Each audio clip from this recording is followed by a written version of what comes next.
Assalamualaikum warahmatullahi wabarakatuh. Masih bersama dengan saya, Ibu Sri Puji Rahayu Susilowati, Guru SMP Negeri 1 Tambak Romo.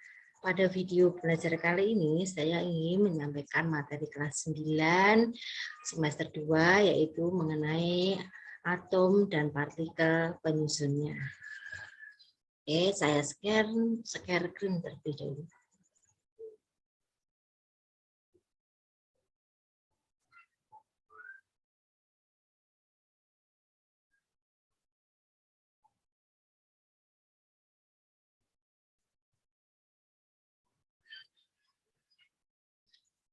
Oke, saya mulai yaitu dengan materi atom dan partikel penyusunnya. Untuk pendahuluan, coba kalian lihat gambar ini ya, ada beberapa lampu yang warna-warni, kemudian ada kembang api yang warna-warni. Nah, dari gambar ini nanti akan timbul beberapa pertanyaan yang bisa kita ambil, yaitu pertanyaan yang pertama, mengapa cahaya pada lampu berwarna-warni? Yang kedua, mengapa cahaya pada kembang api berwarna-warni? Yang ketiga, tahukah kamu apakah kulit atom itu? Oke, next berikutnya. Oke, kita mulai ya untuk atom dan partikel penyusunnya. Untuk materi partikel subatom. Atom tersusun dari bagian yang lebih kecil lagi yang disebut partikel subatom. Partikel tersebut meliputi proton, di sini lambangnya P kecil yang bermuatan positif, elektron lambangnya E kecil yang bermuatan negatif, dan neutron lambangnya N kecil tidak bermuatan. Proton dan neutron berada pada inti atom, sedangkan elektron terdapat pada kulit atom.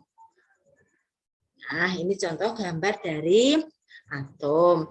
Ini yang bagian tengah, ini yang namanya inti atom, terdiri dari proton dan neutron. Yang luar ini adalah kulit atom yang terdiri dari elektron. Oke, kita lanjut. Ya, masih ya, atom dan partikel penyusunnya.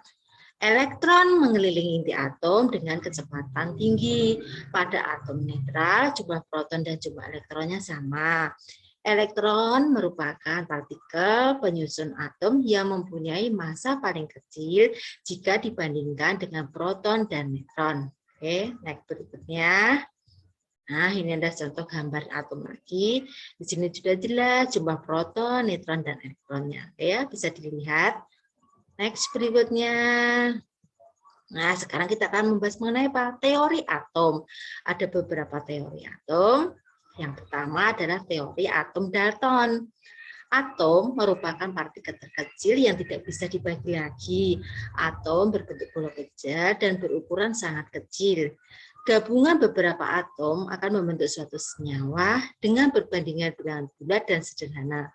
Atom tidak dapat diciptakan atau dimusnahkan karena adanya reaksi kimia yang merupakan pemisahan, penggabungan, atau penyusunan kembali atom-atom. Suatu unsur tersusun dari atom-atom yang sama. Suatu senyawa tersusun dari atom-atom yang berbeda sesuai unsur penyusunnya. Teori berikutnya yaitu teori atom Thomson. Nah, ini dia. Isi dari teori atom Thomson yaitu atom merupakan bola kecil yang bermuatan positif dan di dalamnya tersebar elektron yang bermuatan negatif.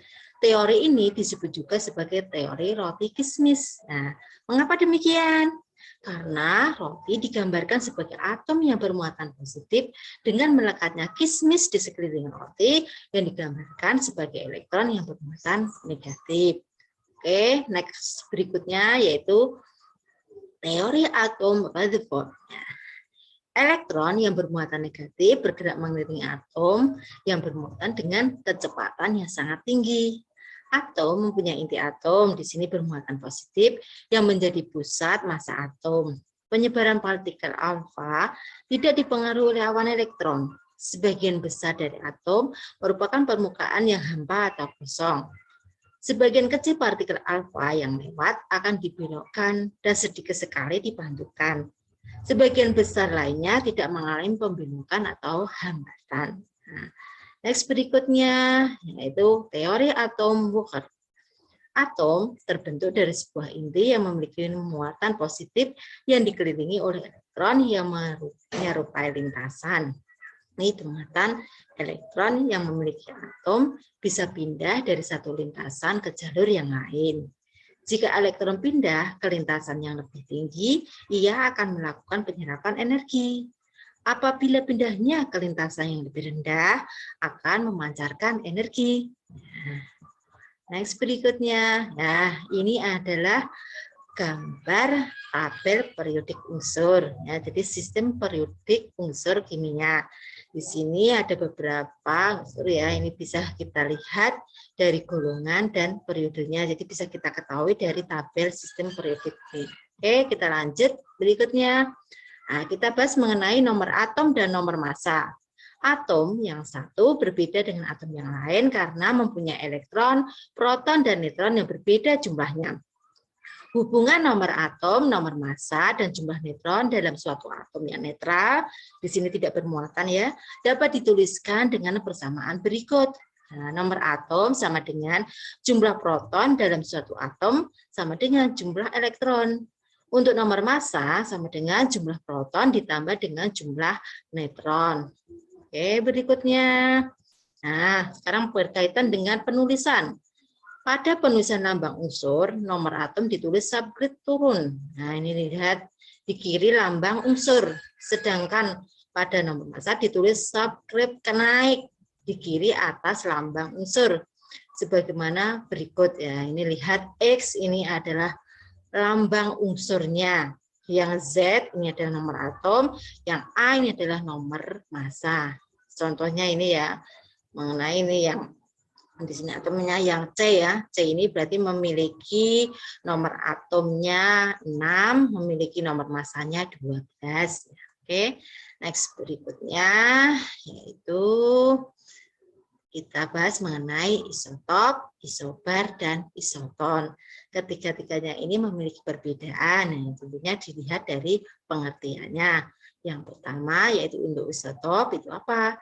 Atom-atom yang memiliki nomor atomnya sama, tetapi nomor massanya berbeda. Untuk isobar, atom-atom yang memiliki nomor massa sama, tetapi nomor atomnya berbeda.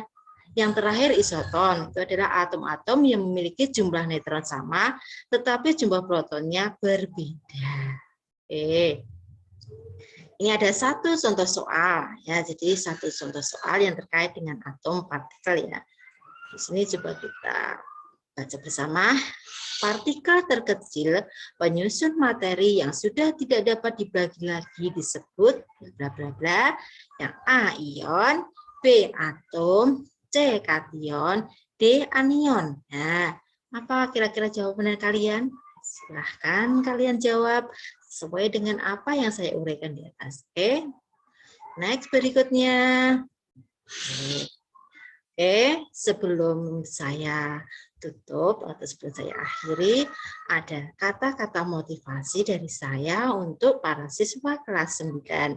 Yang pertama, jangan pernah takut mencoba sesuatu yang baru. Yang kedua, ilmu tidak akan berguna jika tidak kita terapkan. Yang ketiga, tetap terus berkreasi. Oke, tetap berkreasi, tetap semangat. Demikian pemaparan dari saya mengenai materi kelas 9 semester 2 yaitu mengenai atom dan partikel penyusunnya. Saya akhiri.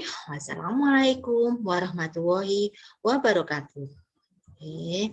Terima kasih. Salam sehat Indonesia.